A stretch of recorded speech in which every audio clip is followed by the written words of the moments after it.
Hi everyone. So today we're going to be talking about contract and clauses in a contract. So there are clauses that are peculiar to some transaction. For example, if you're buying a land, there are some clauses that are actually peculiar to assignments and whatnot, but this video is majorly to highlight general clauses that you can find or you must find in a contract. Okay, so what this video helps you do is to give you the basic knowledge of a contract. So let's get to it.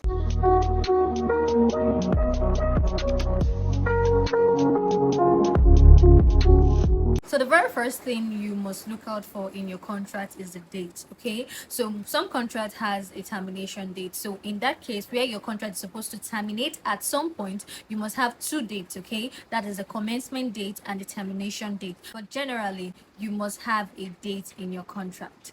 The second clause you must have is the clause for the parties. Okay, the names of the parties, the names of the people that are involved in that contract must be there. Okay, because somebody can come out tomorrow, I'm like, my name is not there, so I am not responsible for the obligations in this contract. So you must always ensure that the names of the parties are in the contract. So guys, the third clause, okay, the third thing you must watch out for, this is not a clause, okay, but it is very important, and that is the signature. You must ensure that every party to that contract or the responsible or the principal parties sign that contract. Okay, do not ever take a contract without it being executed by yourself and the other party. Okay, so you need to watch out for that. So guys, another important thing you must watch out for, or you must make sure must be in your contract, is the terms of the contract. In fact, that is the main reason why you are having a contractual agreement in the first place. So if you don't go ahead to state what you are actually contracting on, then you might as well just not sign any documents or not write anything. Okay, so you must ensure that the terms or the obligations in the contract, what the contract is about. Okay, that is the content of the contract. What are you really talking about? Is it about machines? Is it about shoes? Whatever it is, okay, just ensure that you have the terms or the obligations of that contract written. Okay, and make sure that they are as explicit as possible. Well, that's the job of your lawyer anyway, but just ensure that the terms of the contracts are there. Okay, what is the object? Are you guys contracting for super glue? I don't know why I said that, but yeah, what are you guys contracting? Okay, so just ensure that you put it there to be sure that, so that when somebody says this, it says, okay, this is a contract for a vehicle, a land, a shoe, whatever. Okay, this next clause is for your lawyer, right? But I can still state it out for for knowledge sake. So when you are writing a contract, you would want to protect yourself actually.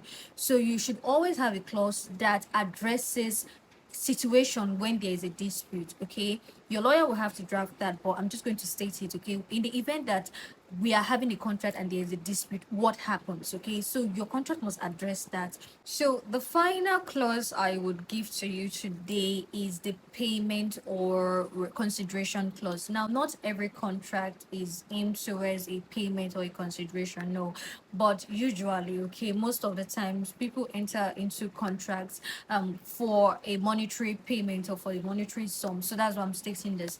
So the contract must state the consideration that is being furnished for that contract. Is it 12 million? Is it 2 naira? 10 naira, whatever. Okay, state it there. Then if there is a payment term, maybe you are paying in instrumentally or you're doing a staggered payment, whatever it is, okay, ensure that you state it there to avoid chaos. So these are the major clauses I want you to remember when it comes to a basic contractual agreement. But let me back up a bit. Okay, so recall when I talked about parties. If you are a married person and you are entering into a contract with your partner, ensure that you do not write Mr. and Mrs. Why would you say that? This is because the law does not recognize Mr. and Mrs. Okay, so if you are entering into a contract with your spouse, ensure you write Mr. A, Mrs. A. So this contract is between Mr. A, Mrs. A, and then the other parties. Okay, so guys, I hope at least, okay, this video has given you like a general knowledge on what clauses you can find in a contract. So I hope this video was helpful to you, and do not forget to reach out to me if you have any questions, and drop it there and I will be right there to answer. Thank you. See you next week. Bye.